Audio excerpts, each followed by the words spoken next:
Welcome to our PAX East 2017 Day 3 in review. It is the review of our final day at PAX. We are actually home now. There is a winter storm warning coming in. We decided to leave immediately after the show yesterday and drive 9 hours back. Save our sanity and not take the risk exactly.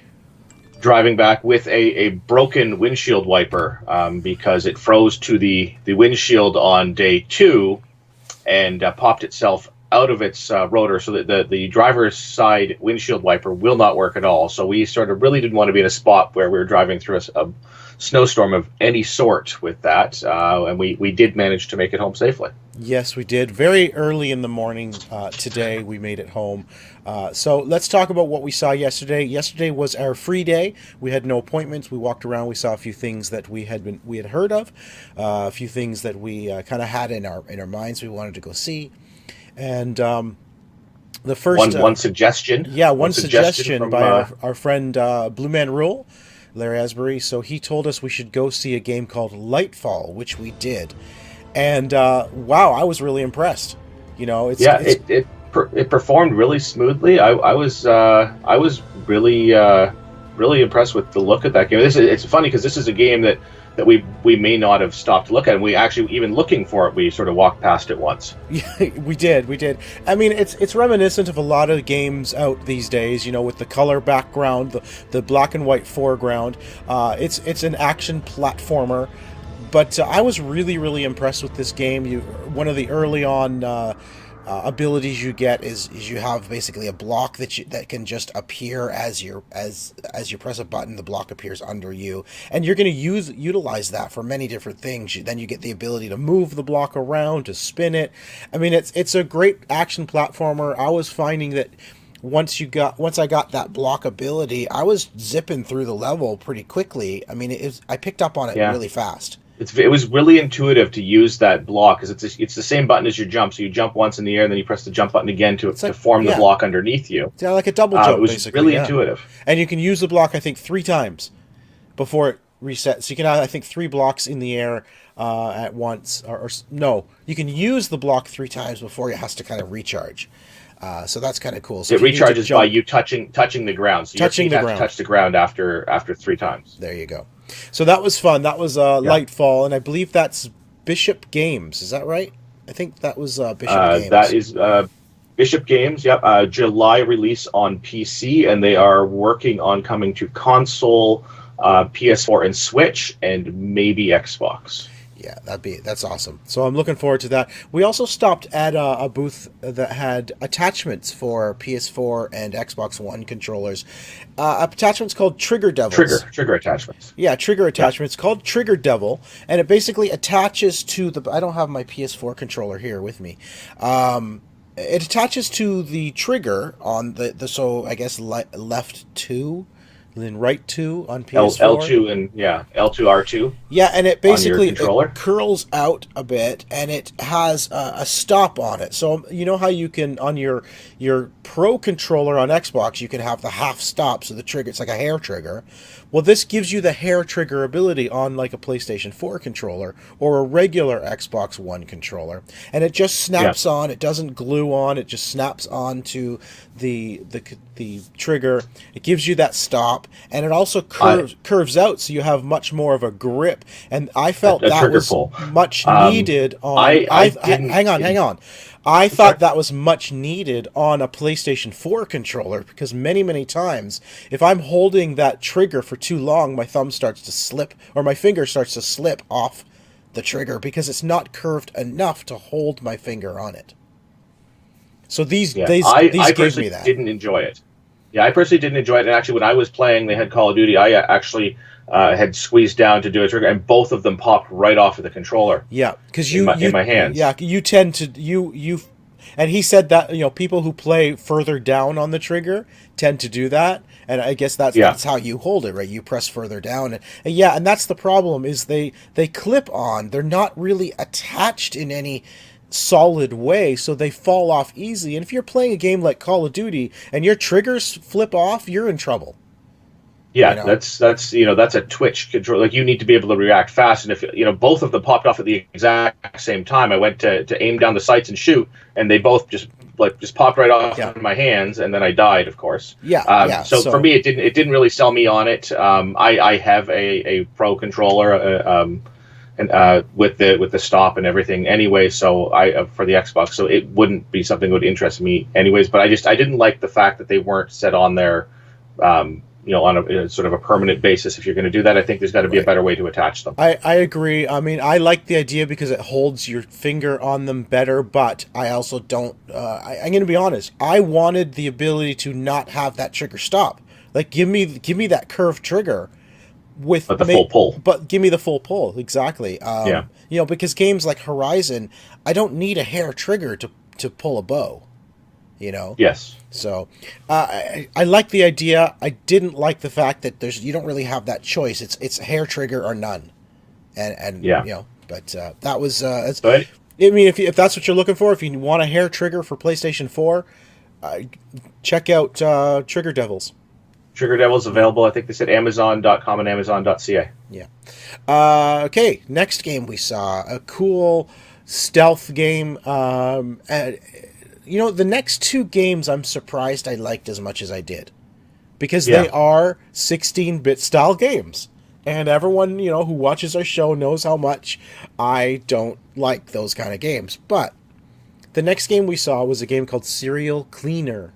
And you are the cleaner for the mob, where you have to go to crime scenes in stealth and there's cops running around or just kind of monitoring the area. You have to get in, pick up bodies, get them into your car, pick up items off the ground like evidence, and in some levels you have to get out your magic vacuum and clean up the blood spills. You have to clean up a certain percentage of the blood in order to remove that evidence from. Then you have to do it all without being seen. Yes. I really enjoyed that. I had a lot of fun with that one, even as a stealth game, because it's a faster paced stealth game. It's not about that's right. Actually sneaking. It's just staying out of that cone of vision of the cops and memorizing the patterns of where they go. So I actually did better with this one because I could run. That's right. You could. That's right. So I really, so if you just run in the right spots, you're okay. I really enjoyed that game. I'm looking forward to giving it a try. A game called Serial Cleaner. It's a 16-bit overhead view. There are places to hide. If they see you, if you can get out of their vision, you can hide and get away from them. But it's fun. I'm looking forward to playing that. And the next 16-bit style game, a game called Slime Son, which is sort of a Super Meat Boy style action platformer. Like you're gonna die a lot, probably not nearly as a lot as you would in Super Meat Boy. But and nobody's gonna die nobody's gonna be have more deaths than I did in that 1 4-second little spot that I could not figure out for the life of me before just giving up and handing you the controller. And then I got through it on my first try. It's just saying. Yes. No, I actually like it. So you're this slime that has been swallowed by a worm, and being a slime who doesn't want to get digested, you're trying to get out of the worm. And it's just there are obstacles in it. There's green obstacles that you can phase through. There's red obstacles that will kill you, and it's just basically getting around these levels. Sometimes those green and red things are moving, so you really have to time your jumps and get through it. You have to press the left trigger to get you have to phase through the green stuff. So it's solid to you unless you phase through it by pressing left trigger. And then you can there's a dash by pressing right trigger. So you're going to find yourself jumping, dashing, phasing, all like literally within the span of jumping. Half a second in wall jumping, yeah. So you got that unlimited wall jump. You can literally just jump straight up a wall. And you're going to find yourself jumping back and forth, through phasing through, dashing. It's a lot of fun. There's a really, really fast pace. And I was honestly surprised how quickly I picked up that game. I really enjoyed it. You were actually good at it. I'm not usually good at those style games, so there's something to be said about, I guess, the design of Slime Son. And I guarantee you, though, the more you go into it, the harder it's going to get. It's going to be brutally hard. 100 levels, he said? 100 levels of that. We saw the difficulty, from level 1 to 4 that you played through. You saw a big ramp up. 100 levels is going to be very, very difficult. PC in April, and it will come out on consoles following as well. Yeah.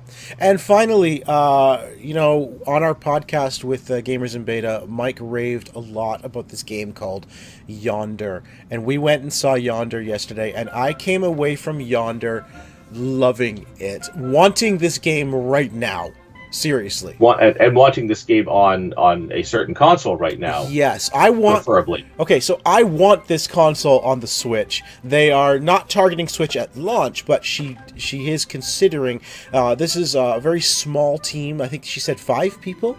Five people. I think it's actually 3 people, and then they bring in 2 others to help with some stuff. So it's an extremely small team. It's a very small team from Australia. Yeah. I love this game. My best way to describe this game is think Animal Crossing with quests. Okay, you're actually given quests to do, so you're not just left on your own to go do whatever you want. It's not a life simulator per se. It is sort of a life simulator, but you have quests to do. But in this island you're on, you can build a farm, you can craft, you chop down trees to get wood. It's got a little Minecrafty stuff going on.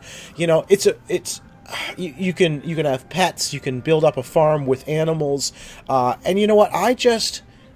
I played this game for like 20 minutes, and I was blown away by how much fun it is. Like, just serious fun. You know, I loved it.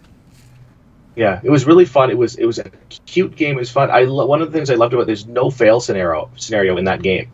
So I can put my 6-year-old daughter down in front of that thing. She can easily play that and do those quests because it shows you the pictures of what you have to go do. She can easily go do those quests and have fun with that and not have to worry about her dying or me having to come and help her every 5 seconds. Yeah. I myself want to play that game. It looked like so involved that it can be played by a 6-year-old or by old people like us. That's right, by OMGs. I really, really like that game. That is like, in my opinion, that is the perfect kind of game to take with you on the Switch. It feels like an Animal Crossing game, styled game, you know, but there's more to it, I think, than Animal Crossing. You can fish, you can, chop down trees, collect rocks, you can craft items, you can find different recipes to craft things, build up this huge farm. You do whatever you want, but you are guided by quests, and there is, like Tico said, there's no fail scenario, there's no enemies, there's no combat, it's Animal Crossing with quests, and I love it, you know. It's so beautiful too because it's a very cartoony game, but even like the day-night cycle and the seasons and stuff like that are absolutely gorgeous. Yeah, I mean, night comes along and all of a sudden you pull out a lantern and you're walking around with the lantern, and it's really, really well done. Yeah, and I love the look of it. I love the look and feel of it. You know? So definitely check out Yonder. Yonder the Chronicle. This has got a full name. Yonder, the Chronicles of... Let's just play the video again. The Cloud Catcher Chronicles is what it's called. Yes. Definitely want to check this game out. It is so much fun. If you just like a laid-back, do whatever you want game, this is the one for you. And it's coming in July for PC and PS4, and then hopefully later for the Switch. That's what I want. And Xbox for me.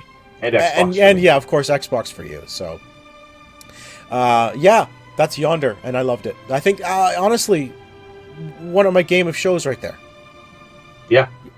I would agree too. And that was one that we sort of we heard from the Gamers in Beta guys. Like they had said, hey, we saw this one. It's worth checking out, and it really is. Yeah, it really a great game. Really impressed with that. Yeah. So that is PAX East 2017. Real quick, Tico, second year at PAX. Overall thoughts of this year compared to last. What were your favorite things? I had fun. It felt busier, obviously, on the Friday, Saturday, and the previous years. A lot more jam packed. There were some things I felt this year that I didn't see. Last year there was less board games, which I was sort of looking forward to seeing more. Board game developers sort of bring out some new stuff on there, and there was more just sort of board game vendors there as opposed to any board game developers out there. A lot of indie stuff that we saw. I mean, I felt a lot of things were really spread out this year. So when we thought we were in the board game area, there didn't seem to be as many indie board gamers there showing stuff they've made versus, like, I know there was some stuff just kind of scattered throughout the show floor. So chances are we probably missed a bunch. Missed stuff. Yeah, we may have missed stuff. It felt a different vibe this year. It really was different. A lot of indie stuff, which I love indie stuff. But it had a little bit of a different vibe this year than last year. I still had a great time, but I didn't feel coming away that there was, like, I think last year, I think we probably could have named 10 titles each that we were, like, really super looking forward to. I think some of our favorites this year were stuff that we saw last year. Right, and we saw improvements on this year. So it's still stuff that we're waiting on. But I enjoyed myself. It was a good time. It did feel different this year. It definitely had a different vibe to it, a different feel. I mean, with all of the AAA stuff in the spring already out, there was really nothing to show there for AAA, you know? Yeah. And so really the whole theme of this year was a lot of smaller developers or indie developers, you know? Yeah. And that's good, but it had a different vibe to it than in other years.